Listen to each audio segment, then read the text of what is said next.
Bwana Yesu asifiwe. Lakini kuwa mzima, yani kila kitu ni cha thamani. Kwa naongea na mtumishi achage hata kushuhudia popote pale kulingana na maisha yangu.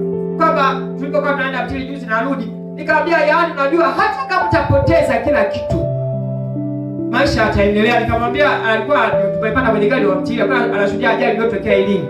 Nikamwambia yani hao labda waliovunjika, lakini waliovunjika waliofanyaje na waliokufa ni basi, lakini wale ambao wamenusurika, Bwana Yesu asifiwe, uzima ndio kila kitu. Hata kama utapoteza, maana akasema kuna watu walikuwa wanasafiri wana hela, na nikamwambia kama ukipoteza hela lakini ukapona kwa ni mzima, haina shida, maisha yanaanzaga na moja. Nikamwambia si mimi nilianza na watu moja, nikamalizia kujenga kwa maisha yanaendelea. Bwana Yesu asifiwe.